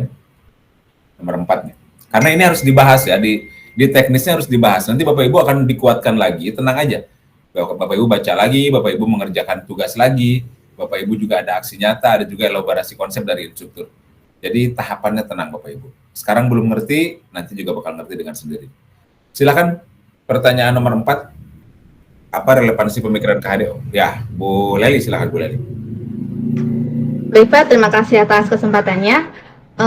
Jika pemaknaan pendidikan yang berhamba pada anak gitu, kalau dilihat dari katanya memang agak kurang setuju gitu ya, tapi kan ini memiliki makna yang lebih dalam daripada itu gitu. Jadi menurut pemahaman saya, pendidikan yang berhamba pada anak itu konsepnya bahwa pendidikan itu berpusat pada kebutuhan dan minat serta perkembangan siswa gitu. Jadi bukan berarti seorang guru harus menghamba seperti apa gitu ke anak, tidak seperti itu. Tapi menurut saya pendidikan itu harus berpusat pada kebutuhan dan minat serta perkembangan anak seperti itu. Jadi kita tidak bisa melihat atau menyamaratakan semua anak karena kebutuhan dan minat anak tuh berbeda-beda. Contohnya kalau di sekolah saya kan sebagai pembina paskibraka. Jadi ada beberapa guru yang berkomentar anak ini tidak bisa di mata pelajaran tertentu gitu. Tapi yang saya lihat di Paskibranya, mereka justru bisa juara umum di Kota Tangerang, Pak. Saya melihatnya seperti itu. Berarti kan minatnya mereka di Paskibra gitu, dan mereka membuktikan hal itu dengan prestasi sebagai juara umum di Kota Tangerang. Dan saya pun selalu mengingatkan kepada siswa bahwa boleh kalian berprestasi di Paskibra, tapi tetap belajar di kelas walaupun kalian mungkin tidak minat dengan pelajaran itu, tapi tetap ikuti aturan, tetap hormati guru yang mengajar walaupun memang kalian bakatnya tuh di Paskibra, seperti itu mungkin, Pak. Baik, Bu Leli. Kata KHD itu setiap anak itu punya garis samar ya Bapak Ibu ya. Garis samar itu tadi ada yang cerita Bu Hotimah kalau nggak salah atau Bu Rahma. Jadi setiap anak itu ada garis dalam hidupnya, garis baik, garis buruk gitu Bapak Ibu ya. Potensi buat ngelukis, potensi buat main bola, potensi buat nyanyi dan sebagainya udah ada itu garis-garis. Tugas kita itu menebalkan Bapak Ibu. Menebalkan yang baik kita tebelin tuh, yang jago olahraga tebelin olahraganya. Seni, kelakuan baiknya yang tadi kan yang cerita ada yang sombong, ada yang Bu Rahma ya kalau nggak salah. Yang itunya jangan ditebelin. Yang kita takutkan Bapak Ibu, kita itu menebalkan hal yang salah. Malah menebalkan sisi positif dari sisi negatif dari anak. Atau kita tidak menebalkan apa-apa, bisa aja kan anak sekolah aja. Garis-garis dianya nggak kita tebalkan. Nah, tugas kita sebagai guru di proses menuntun itu mengarahkan mereka sesuai dengan potensinya untuk menebalkan garis-garis itu, Bapak Ibu. Dan yang namanya menuntun, Bapak Ibu, kalau istilah Pak Jumarli, kalau tidak membahayakan, biarin saja. Menuntun itu kan itu, Pak. Memberikan kebebasan. Anak mau salah, keluar rel, keluar koridor, baru kita intercept di sana. Selama anak itu tidak keluar jalur, biarkan. Karena nanti Bapak Ibu akan cerita tentang reward and punishment yang digantikan oleh restitusi nanti Bapak Ibu, oleh konsekuensi. Karena nanti itu hukuman itu sudah tidak berlaku lagi Bapak Ibu. Nanti Bapak Ibu akan cerita tentang konsekuensi dan restitusi. Tenang, modulnya ada. Bapak Ibu mungkin bakal mulai, Bu Lala terutama, bahkan mulai, aduh selama ini saya menggunakan hadiah buat anak. Ternyata hadiah itu melemahkan juga Bapak Ibu. Ternyata hukuman itu juga melemahkan. Nah nanti di bahasan modul 3 kalau nggak salah Bapak Ibu akan belajar itu. Pokoknya tenang saja, pelan-pelan saja, nikmati. Yang penting kelas ini jadi keluarga aja dulu. Yang pengen sehat ada Pak Jumarli. Dia akan jadi instruktur buat Bapak Ibu biar tetap sehat dan ceria. Yang masalah IT ada Pak Retno, ya kan? Bu Hotibah perannya apa, Bu Leli perannya apa, jadilah keluarga, itu dulu lah. Ini baru juga awal Bapak Ibu. Kalau sekarang aja udah ngantuk, sekarang udah nggak semangat, waduh 9 bulan loh, kan 6 bulan ya, tapi biasanya suka ada berikan. Jadi jaga semangat Bapak Ibu. Nah, sekarang udah 20:06. Bentar lagi Bapak Ibu, kita, nah ini kan seperti ini. CGP saling berdialog untuk mengkonfirmasi perspektif setiap CGP dalam memaknai, menghayati pemikiran KHD. Saling bertanya atau mengkonfirmasi perspektif CGP lain. Bapak Ibu, jujur kepada saya, Bapak Ibu sudah baca belum yang namanya Filosofi Pendidikan Ki Hajar Dewantara? Minimal di modul 1.1 aja. Udah baca belum? Nah, udah ya. Ini 1-2 menit lah maksimal ya. Karena kan harus tetap sebelum saya nanti ngasih penguatan, ada sekitar 24 menit lagi Bapak Ibu kebersamaan kita. Coba cerita ke saya, apa yang Bapak Ibu pahami tentang filosofi atau pemikiran lah ya, pemikiran Ki Hajar Dewantara mengenai pendidikan seperti yang sudah Bapak baca atau Ibu baca di modul 1.1. Raise hand semuanya, biar antriannya jelas. Ya, nomor 1 Bu Leli, maksimal 2 menit, silakan Bu Leli, langsung aja raise hand semua. Ya, Bu Leli silakan.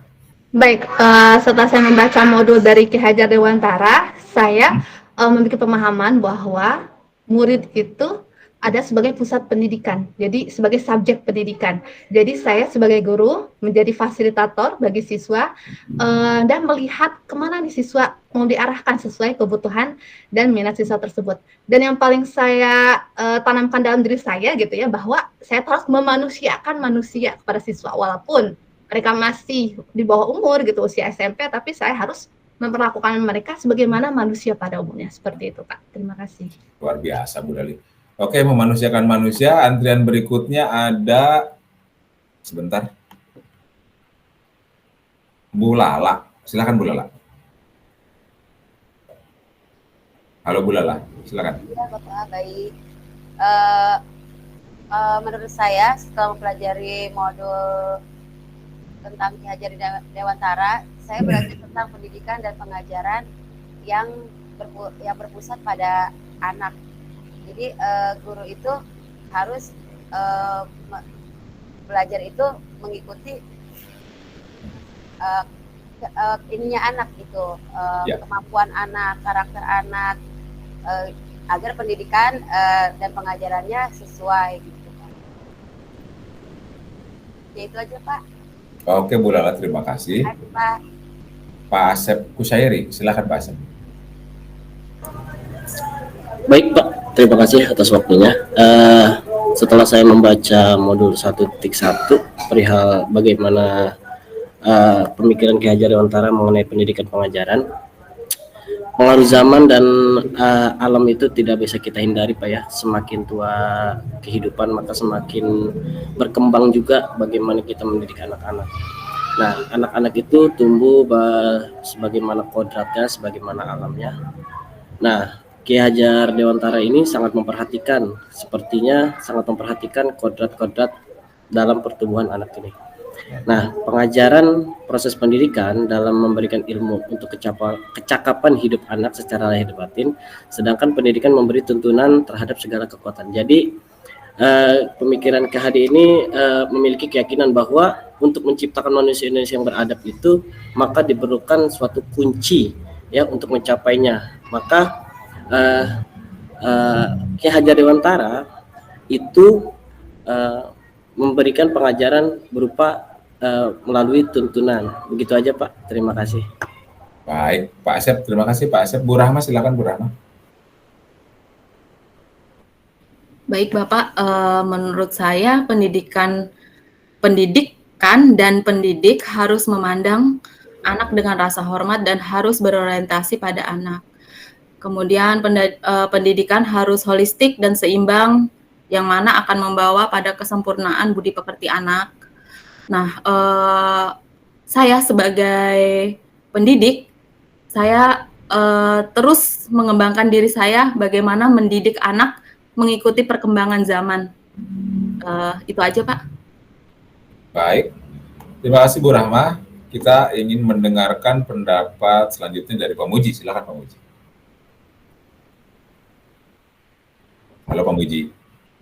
Iya Pak. Silakan. Oke, menurut saya setelah membaca modul 1.1, siswa adalah individu yang merdeka dalam belajar. Jadi kita sebagai guru harus melibatkan siswa dalam pembelajaran di kelas, memberikan kesempatan mereka untuk belajar secara bebas, kemudian nyaman, kemudian merasa gembira tanpa tekanan, dengan memperhatikan dan mengembangkan bakat alami yang mereka punyai. Jadi tanpa ada paksaan mereka untuk menguasai suatu hal atau bidang tertentu di luar dari minat dan kemampuannya.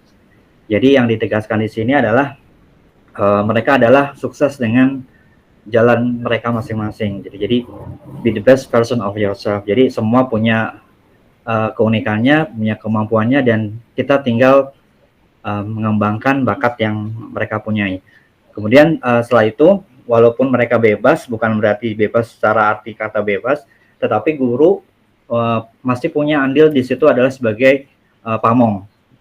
Jadi tetap memberikan tuntunan dan arahan agar anak tidak kehilangan arah untuk masa depannya. Itu aja Pak. Terima kasih. Baik, terima kasih Pak Muji. Nah, ada Bu Hotibah. Silakan Bu Hotibah. Halo Bu Hotibah. Ya, menurut saya menambahkan pendidikan itu selain untuk kita memang harus memanusiakan manusia serta memerdekakan manusia. Maksudnya kita memerdekakan setiap manusia, setiap peserta didik, baik secara fisik, mental, lalu sesuai dengan minat dan bakat mereka, potensi mereka, arahnya kemana. Kita sebagai pendidik menjadi pamong untuk memfasilitasi mereka minatnya kemana, potensinya kemana. Gitu aja Pak menurut saya. Baik. Selanjutnya ada Pak Retno. Silakan Pak Retno. Silakan. Masih di mute Pak Retno. Baik Pak, terima kasih. Menurut pendapat saya setelah membaca modul 1.1 bahwa setiap anak itu memiliki watak dan karakter, kewajiban buat seorang guru untuk menuntun anak agar menemukan watak dan karakter yang baik, agar watak dan karakter yang baik itu muncul. Sedangkan untuk watak dan karakter yang tidak baik itu dijaga agar tidak muncul dari diri seorang anak, Pak. Itu saja, Pak. Terima kasih. Baik, terima kasih Mas Retno. Selanjutnya ada Bu Epi Suhelma. Silakan Bu Epi. Oke, terima kasih Pak untuk waktunya. Saya mau menambahkan aja ya Pak. Untuk yang tentang perspektif masalah untuk yang pemikiran KHD itu, setiap pendidik itu harus terbuka sama siswa ya Pak. Misalkan anaknya mau cerita ke pendidik, itu harus terbuka juga, harus ngasih pendapat juga yang baik yang mana buat mereka, mana yang harus mereka lakukan dan mana yang mereka tidak lakukan. Dan guru juga harus mengetahui Pak bakat, minatnya, potensinya dari muridnya masing-masing. Kalau saya kan megangnya siswa kelas 5 ya Pak, jadi saya tahu mana, harus tahu gitu mana siswa yang memiliki bakat olahraga, agama, dan lain-lainnya. Seperti itu aja Pak. Terima kasih. Baik, terima kasih Bu Evi. Nah, ada Bu Kristina. Bu Kristina ini tadi belum berkenalan. Jadi sekarang Bu Kristina berkenalan, kemudian lanjut ke refleksi ini ya. Halo, selamat malam Bu Kristina. Selamat malam Pak. Silakan. Terima kasih atas kesempatannya. Saya perkenalan dulu ya Pak. Perkenalkan, nama saya Kristina Bakara. Saya mengajar di SMK Negeri 2 Tangerang. Ya. Saya ingin menambahkan terkait perspektif pemikiran KHD. Menurut saya sebagai pendidik kita harus menjadi pendamping yang menemani siswa hingga mencapai tujuan dalam menempuh pendidikan. Kemudian mampu memahami dan memenuhi kebutuhan siswa agar proses pembelajaran dapat berjalan efektif dan efisien. Mungkin kalau penerapannya di sekolah itu saya biasanya pada saat memandu untuk kegiatan LKS di mana saya memonitoring, kemudian saya memantau dan membimbing siswa supaya siswa memiliki rasa tanggung jawab dan rasa percaya diri untuk melakukan pengembangan dirinya. Begitu Pak. Baik. Terima kasih Pak. Selamat malam. Malam Bu Kristina, terima kasih. Nah, Bapak Ibu, berikutnya sudah tidak di antrian.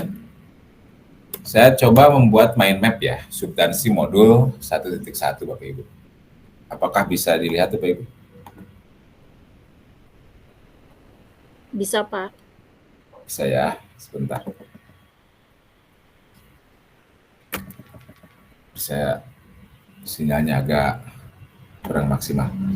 Baik Bapak Ibu, kalau dipetakan seperti ini, pembelajaran yang sudah Bapak Ibu lihat, ketika misalnya pertama, kita itu melihat tujuan dari pendidikan menurut KHD itu apa Bapak Ibu. Tadi kan kita cerita bahwa tujuan pendidikan menurut KHD adalah menciptakan apa Bapak Ibu?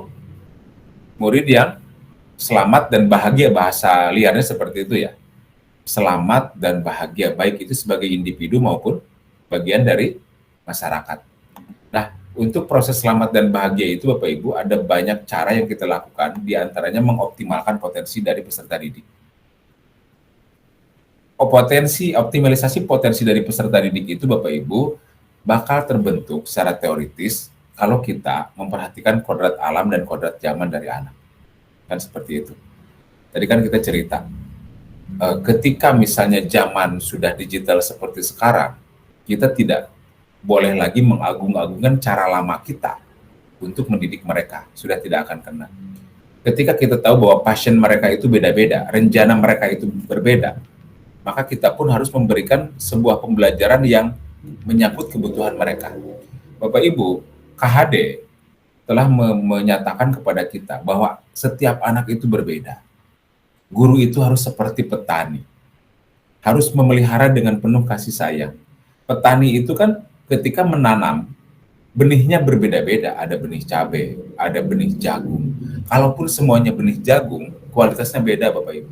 Ada jagung yang kualitasnya subur, bagus ya. Ada jagung yang kualitasnya kurang bagus. Tugas guru biarkan saja, tidak usah merubah kualitas itu. Karena dari awal memang seperti itu. Tapi penuhi mereka, layani mereka dengan penuh kasih sayang. Siapkan tanah kita yang gembur, adapun yang satu tumbuhnya 1 meter, yang 1-2 meter biarkan saja. Itu potensi mereka. Kemudian kita harus juga bisa memilih mana benih jagung, mana benih padi, mana benih kacang hijau misalnya. Dan treatment kita pun harus berbeda. Itulah yang disebut pendidikan yang menghamba pada murid. Murid itu adalah sosok istimewa yang harus kita layani. Kita itu harus memberikan pembelajaran yang berdiferensiasi. Sederhananya gini Bapak Ibu, pembelajaran berdiferensiasi itu sebetulnya respon guru terhadap kebutuhan murid. Misalnya gini, saya menganggap bahwa pembelajaran terbaik itu adalah PBL dan PJBL. Misal, kemudian kita analogikan sederhana Bapak Ibu. PJBL dan PBL itu ibaratkan misalnya baju berbahan wol, warnanya merah, gitu kan? Harganya mahal, ukurannya M. Saya masuk ke kelas, kemudian saya bagikan ke Bu Epi, ke Bu Hotibah, ke Pak Retno. Kira-kira semua orang yang ada di kelas itu senang nggak Bapak Ibu? Dikasih baju wol, rompi, warna merah, ukurannya S, mahal harganya. Senang semuanya nggak Bapak Ibu? Mungkin senang? Mungkin. Cocok atau tidak Bapak Ibu? Kata Bu Rahma, saya nggak suka warna merah. Kata Bu Epi, ukuran saya XL. Kata Pak Retno, saya tinggal di pesisir. Nggak suka rompi seperti ini. Nah, tugas guru sekarang itu yang tadi. Menghamba pada peserta didik. Kita cari passion mereka seperti apa, gaya belajar mereka seperti apa, berikan pelayanan yang terbaik. Karena kita dianalogikan sebagai petani yang dengan penuh kasih sayang harus memberikan totalitas layanan kepada peserta didik agar tumbuh. Kalau misalnya benihnya memang jelek, biarin saja. Nggak usah dipaksakan bersaing dengan yang benihnya bagus. Yang satu tumbuhnya sangat subur, yang satu kurang subur, tugas guru biarkan saja. Yang terpenting mereka bisa tampil berdasarkan passion mereka. Dan kita berhasil menebalkan garis-garis mereka. Selama ini mungkin kita salah dalam melakukan asesmen kepada mereka, sehingga peserta didik itu masuk ke sekolah kita justru bukan naik, bukan makin tebal, tapi malah makin bias. Dia tidak jelas belajar dengan kita hasilnya seperti apa. Itu yang pertama Bapak Ibu. Kemudian tadi kita telah bahas tentang kodrat alam dan kodrat zaman ya Bapak Ibu. Kodrat alam itu berkaitan, saya sepakat dengan Bu Leli, kodrat alam itu berkaitan dengan lingkungan di mana anak itu berada. Jadi kan ada anak yang memang dari rumahnya itu lingkungannya udah lingkungan daerah-daerah slum area, gitu. Udah, wah anak itu memang bicaranya misalnya sudah tidak apa istilahnya kotor lah ya, tindakannya juga misalnya lebih demokratis lah. Dan itu Bapak Ibu kalau di guru penggerak bukan lagi dijadikan hambatan, tapi dijadikan sebuah aset tantangan. Ketika misalnya ada murid kita yang bicaranya juga kasar, tindakannya juga berani, mungkin kita bisa berpikir aset bahwa kita memposisikan bahwa anak tersebut punya potensi untuk berpikir kritis. Tugas kita bagaimana dia tidak tersesat, biar selamat dan bahagia, baik itu sebagai individu maupun bagian dari anggota masyarakat. Itu kata Kak Hade kan. Hadir kita di tengah siswa tersebut, berikan pelayanan yang terbaik agar dia mendapatkan sebuah layanan yang manusiawi, sehingga hidupnya menjadi selamat dan bahagia. Jangan ngeluh terus, atuh yang masuk ke sekolah kita mah dasarnya juga dari sini, nggak ada seleksi, belum bisa baca dan sebagainya. Bapak Ibu boleh lihat Permendikbud nomor 12 kalau nggak salah tahun 2024 yang terbaru, bahwa kurikulum merdeka itu Bapak Ibu benar-benar dikaitkan dengan konsep KHD. Jadi tujuan pembelajaran di Permendikbud tersebut itu kurikulum merdeka adalah kurikulum yang fleksibel, ya. Kemudian menyangkut materi esensial yang bertujuan, gitu kan, untuk membuat sebuah kompetensi peserta didik yang sesuai dengan nilai-nilai, kompetensi peserta didik sebagai pembelajar sepanjang hayat, gitu kan, yang punya karakter sesuai dengan nilai-nilai Pancasila. Jadi tujuan kurikulum itu menjadi pembelajar sepanjang hayat loh Bapak Ibu. Artinya apa? Bukan lagi kita transfer ilmu, kata Bu siapa tadi yang pendidikan dan pengajaran, tapi bagaimana kita jadi trigger buat peserta didik setelah belajar dari sekolah, keluar rumah dia tetap bisa mau belajar. Tidak ada guru, tidak pakai seragam, tidak ada dinding-dinding pemisah, dia tetap jadi pembelajar sepanjang hayat. Itu tugas kita. Ngapain kita transfer ilmu tapi sampai di rumah anak-anak yang main game? Nah, tantangan besar di kurikulum terbaru itu satu, jadikan peserta didik sebagai pembelajar sepanjang hayat, dimanapun tularkan itu. Misalnya gini, yang kedua materi esensial kan, misalnya pelajaran matematika Bapak Ibu. Materi esensialnya anak-anak hanya bisa perkalian, itu esensial banget. Tapi materi lanjutannya misalnya anak-anak di perkalian itu ada level yang lebih jauh. Nah kalau peserta didik kita, setelah kita lakukan asesmen diagnostik, ternyata levelnya masih di bawah, Bapak Ibu jangan ngejar target yang jauh. Materi esensialnya aja. Bisa perkalian, selesai, asal mereka senang, ternyata matematika itu mudah ya. Saya bisa perkalian loh, ternyata seneng banget. Diberikan fase loh Bapak Ibu. Diberikan fase yang panjang, rata-rata 2 tahun kan, untuk satu fase. Untuk maju mundur, Bapak Ibu belum bisa TP yang 3, ketika di fase berikutnya diulangi lagi boleh. Boleh mundur lagi Bapak Ibu. Kalau SD misalnya fase A itu kelas berapa Bapak Ibu? 1 dan 2 ya. Ternyata di kelas 2 Bapak Ibu, ada materi kelas 1 yang anak itu belum bisa. Mundur aja Bapak Ibu nggak apa-apa. Fleksibel. Ya. Ternyata materinya tidak terlalu panjang Bapak Ibu, tidak terlalu mendalam. Nggak apa-apa, yang esensial aja Bapak Ibu. Itulah kurikulum merdeka. Kurikulum merdeka adalah independen, bukan freedom. Ada independensi buat guru, bebas guru itu mau maju, mau mundur, mau ngambil materi esensial, mau seperti apa, ya. Dan siswa juga, dia memilih mau belajar seperti apa, mau evaluasinya kayak gimana. Sekarang itu kan Bapak Ibu lebih tepat ketika evaluasi, Bapak Ibu memberikan diferensiasi produk. Anak-anak, kalau misalnya kalian passionnya di lagu, ya silakan. Produknya misalnya dalam bentuk lagu, silakan. Dalam bentuk makanan silakan, dalam bentuk puisi, dalam bentuk apa kan bisa-bisa saja. Tugas kita melakukan asesmen diagnostik sebagai bagian dari menghamba pada peserta didik. Oke, berikutnya tadi Bapak Ibu juga cerita tentang bagaimana peran dari Bapak Ibu. Mohon maaf, malah keklik lagi.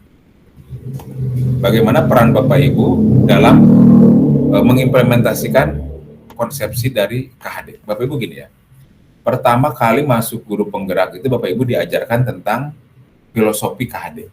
Di sini bakal terjadi benturan batin, benturan pemikiran. Kata Pak Retno, kenapa kok pendidikan seperti ini? Kok kita harus ke KHD? Nikmati dulu itu Bapak Ibu. Setelah Bapak Ibu tahu versi KHD, ternyata pendidikan itu satu. Tujuannya, peserta didik itu harus selamat dan bahagia. Baik sebagai individu maupun bagian dari masyarakat. Yang kedua, ternyata guru itu harus menuntun. Ya, yang namanya menuntun, guru itu memberikan dorongan, memberikan motivasi, tidak mengintervensi kecuali anak tersebut mau celaka. Biarkan saja. Kita kan apa-apa sudah benar-benar administratif, bikin makalah.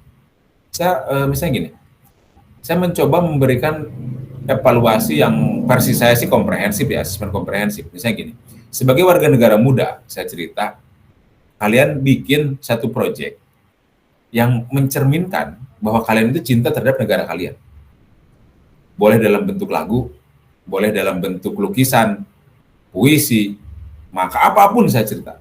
Mau makalah juga boleh, mau main mapping boleh. Diberikanlah kepada mereka. Apa yang terjadi Bapak Ibu? Mereka itu bertanya, Pak, saya mau bikin lagu. Berapa bait Pak? Genrenya harus apa Pak? Ada lagi yang nanya, Pak, saya mau bikin makalah. Kertasnya kertas apa Pak? Berapa halaman Pak? Coba bayangkan, anak SMK sekarang sudah terbiasa diatur. Mereka tidak mau dikasih kebebasan. Nah, kuncinya dari mana? Dari Bu Lela tadi. Dari Bu Lala ya, dari TK, dari SD, mereka itu harus freedom gitu. Mereka itu harus benar-benar kritis, mereka itu harus benar-benar punya imajinasi yang tinggi, mereka diberikan kebebasan dalam belajar. Jangan sampai kami di SMK itu sudah tidak menemukan anak yang siap untuk berpikiran bebas. Semuanya harus diatur. Ujian harus ujian tertulis misalnya. Kemudian tugas-tugas juga harus benar-benar terstruktur seperti halnya buat anak TK. Nah, Bapak Ibu, berkaitan dengan konsep dari filosofi KHD, saya sarankan Bapak Ibu baca lagi, kemudian kerjakan, kan ada tuh dimulai dari diri itu aktivitas untuk Bapak Ibu yang memberikan komentar, nanti saya akan periksa. Pemahaman ini Bapak Ibu, nanti Bapak Ibu mulai dari diri, alur merdeka itu kan pertama apa Bapak Ibu? Mulai dari diri, Bapak Ibu belajar sendiri kan. Nah, eksplorasi konsep ini Bapak Ibu hanya di modul 1.1 yang ada yang ada diskusi pikon seperti ini. Di modul berikutnya tidak ada Bapak Ibu. Di modul berikut itu hanya rukol 1, rukol 2. Kita hanya ngebahas materi, bikin kelompok, presentasi, hanya itu saja Bapak Ibu. Spesial di angkatan ini, kemudian di modul ini ada. Nah, nanti Bapak Ibu setelah mulai dari diri, eksplorasi konsep, ruang kolaborasi. Nah, besok jam 19 juga sama, Bapak Ibu akan dibagi kelompok untuk menyelesaikan sebuah persoalan di LMS. Jadi nanti kelompoknya seperti apa, apakah misalnya mau berdasarkan PP silahkan, mau berdasarkan jenis kelamin silahkan, terserah. Bapak Ibu pilih ketua kelompoknya ya, nggak usah ada saya, nanti pilih ketua kelompok, dan besok harus sudah ada laporan ke saya. Ini dibagi 3 kelompok buat besok untuk ruang kolaborasi. Kita ada berapa orang sih Bapak Ibu? Ada berapa orang? Ada 10 Pak. Ada 10 Pak. Berapa? 10. Nanggung sebenarnya, kalau 10 biasanya saya 12 itu enak dibagi 3, 4. Kalau 10 dibagi 2 kebanyakan 5 ya. Bagi 3 aja ya tetap, nggak apa-apa. Dibagi 3, ada yang 3, ada yang 4. Kemudian besok kita ruang kolaborasi, linknya sama saya sematkan di LMS untuk besok. Ini adalah langkah awal buat Bapak Ibu bertemu dengan saya, berkenalan dengan yang lain, dan sekali lagi materi ini Bapak Ibu tidak ada, ataupun sesi ini tidak ada di CGP angkatan sebelumnya. Ini hanya ada di CGP angkatan Bapak Ibu, di mana eksplorasi konsep ada pikonnya. Nah, Bapak Ibu setelah eksplorasi konsep, kan ME ya, eksplorasi konsep, ada ruang kolaborasi, kemudian ada D, demonstrasi kontekstual. Demonstrasi kontekstual itu Bapak Ibu mencoba ya mempraktekkan apa yang sudah dipelajari secara kontekstual dihubungkan dengan dunia nyata, misalnya dengan kelas Bapak Ibu, dengan peserta didik Bapak Ibu, itu demonstrasi kontekstual. Ikuti saja, contohnya juga banyak di YouTube di mana. Kemudian ada elaborasi pemahaman. Bapak Ibu kan udah belajar sendiri, mulai dari diri. Bapak Ibu kan udah mencoba eksplorasi konsep. Bapak Ibu kan udah didampingi fasilitator nanti di ruang kolaborasi. Nah, ditegaskan lagi Bapak Ibu, pemahaman tentang pemikiran KHD ini ditegaskan lagi di elaborasi pemahaman. Itu dengan instruktur Bapak Ibu. Jadi Bapak Ibu gabung lagi dengan kelas besar, dikuatkan di sana. Setelah diasumsikan Bapak Ibu mendapatkan pemahaman yang lebih, jadi Bapak Ibu bertanya sebanyak-banyaknya nanti di elaborasi pemahaman. Setelah dianggap bahwa Bapak Ibu pengetahuannya oke, pengalamannya juga udah oke, kemarin di praktek demonstrasi kontekstual, maka terakhir di alur merdeka adalah aksi nyata. Bapak Ibu akan melakukan aksi nyata, dan itu sifatnya individual biasanya, kemudian biasa di-upload di LMS. Dan saya itu menilai aksi nyata Bapak Ibu. Tapi yang terpenting buat saya Bapak Ibu, kehadiran Bapak Ibu ya. Itu yang terpenting, kemudian aktivitas Bapak Ibu ketika Zoom seperti ini. Saya berupaya untuk menjadi mitra Bapak Ibu, menjadi fasilitator Bapak Ibu, tolong kerjasamanya dari semua. Saya ingin kelas ini jadi kelas yang solid, seperti kelas-kelas sebelumnya, jadi kelas yang aktif. Rukol itu dijadikan sebagai healing akademik, bukan jadi beban lagi. Kangen gitu, Bu Kristina kangen dengan Bu Hotibah, Pak Asep, semuanya ngumpul. Karena tugas saya ya menjaga keratan semangat kita di udara. Saya tidak mungkin ketemu dengan Bapak Ibu, kecuali saya ketemunya ya nanti di di lokat 7 terakhir. biasanya saya suka datang. Tapi kalau di keseharian, di loka orientasi, di loka itu urusannya PP. Tapi ini ada 14 loh Pak Ibu. Sebentar Bapak Ibu ya. PP itu siapa aja? Pak Abdul Khotib ya? Siapa? Mohon izin. Pak Abdul Khotib dan Pak Purnomo, Pak. Saya ingin menyapa Pak Abdul Khotib dan Pak Purnomo, belum berkenalan nih. Pak Abdul, apa kabar Pak Abdul? Atau Pak Purnomo, silakan yang mendengar suara saya. Mungkin beliau tidak menyimak ya. Oke lah, tidak apa-apa, sudah saya kasih kesempatan. Bapak Ibu udah 8.33, nggak berasa ya. Time span-nya udah terpenuhi, tapi tetap yang namanya tahapan harus kita selesaikan. Nih, terakhir Bapak Ibu. Kita ada refleksi dan umpan balik. Ini boleh di Padlet ya. Boleh juga kita bahas langsung di sini. Saya minta 2 orang untuk melakukan refleksi ini, Bapak Ibu. Apa tema utama yang Anda pahami dari materi hari ini? Apa bagian dari materi yang paling menarik bagi Anda? Jadi Bapak Ibu kan udah baca materi modul 1.1. Silakan 2 orang untuk raise hand. Silakan Bapak Ibu. Silakan. Silakan Bapak Ibu 2 orang.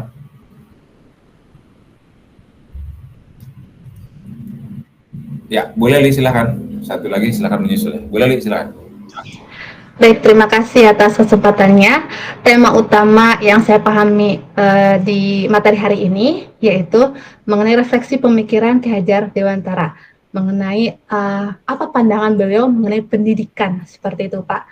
Dan bagian dari materi yang paling menarik bagi saya yaitu menjadikan siswa itu sebagai subjek pendidikan. Jadi kita bisa melihat siswa atau mengarahkan atau mendorong siswa berdasarkan minat dan kebutuhan siswa. Bukan berarti siswa bisa di semua mata pelajaran harus dipaksakan, tidak seperti itu, tapi kembali ke minat dan kebutuhannya. Tapi tetap kembali lagi bahwa harus tetap mengikuti aturan atau koridor yang ada gitu. Jadi tetap sesuai on the track-nya Pak, jadi sesuai jalurnya seperti itu. Walaupun diberi kebebasan atau independen seperti itu, tapi mereka tetap pada jalurnya seperti itu Pak. Baik. Terima kasih Bu Lela. Bu Leli, sorry. Satu orang lagi untuk coba refleksi dan umpan balik dari kegiatan hari ini. Mulai dari membaca, kemudian Bapak Ibu menceritakan kegiatan yang sudah dilakukan di sini.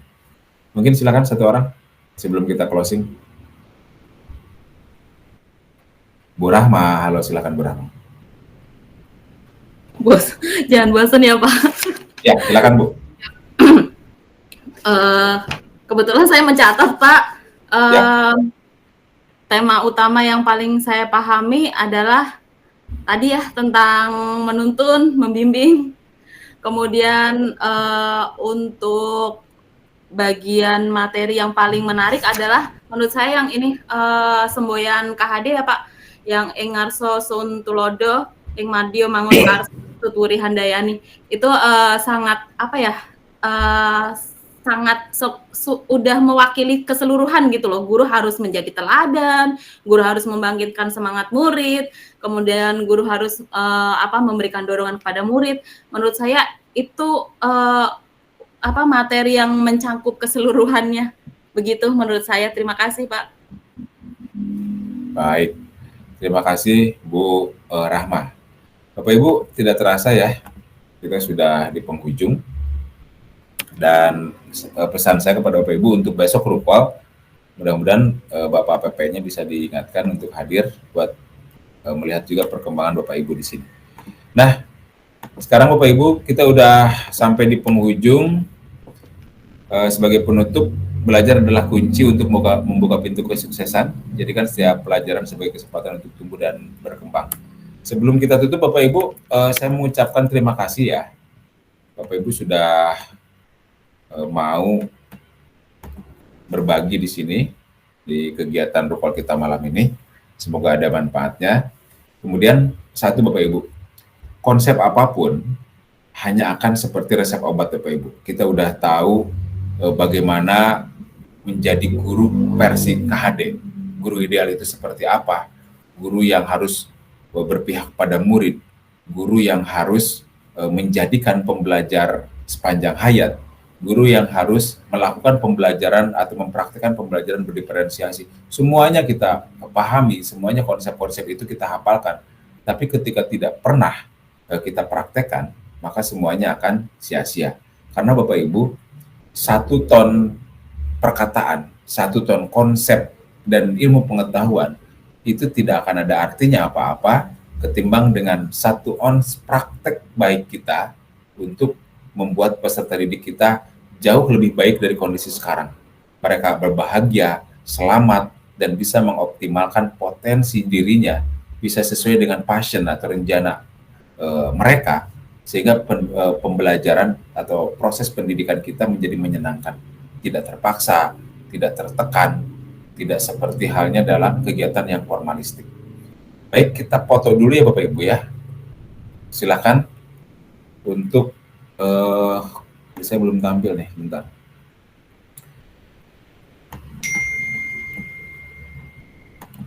Baik Bapak Ibu, silakan. Yang pertama gaya Pak Retno udah tampil, Pak Yamuji.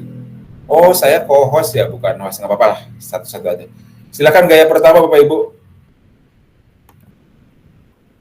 Bebas, siapa yang mau ngarahin gaya? 1, 2, 3. 1, 2, 3. Bu Rahmat, gayanya gimana? Tuh itu Bu Leli atau siapa? Semuanya seragam ayo. Nah, Bu Leli katanya kayak gitu, Bu Leli. 3, Penguji, ikutin Bu Leli semua. Oh, Bang Uji begitu, merdeka kata Bang Uji. 3, 2, 1. 3, 2, 1. Oke.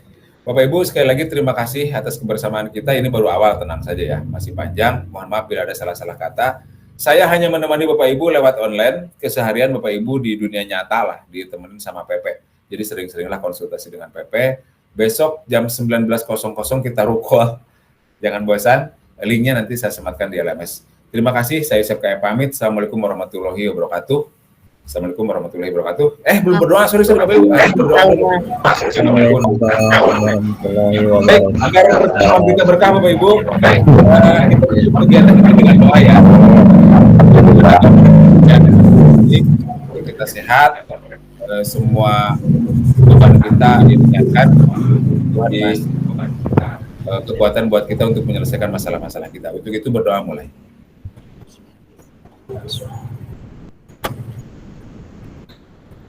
Berdoa selesai. Terima kasih Bapak Ibu. Assalamualaikum warahmatullahi wabarakatuh. Selamat istirahat. Silakan. Waalaikumsalam warahmatullahi wabarakatuh. Terima kasih Pak Yusef. Terima kasih Pak. Selamat malam. Silakan. Pak. Izin Pak. Izin.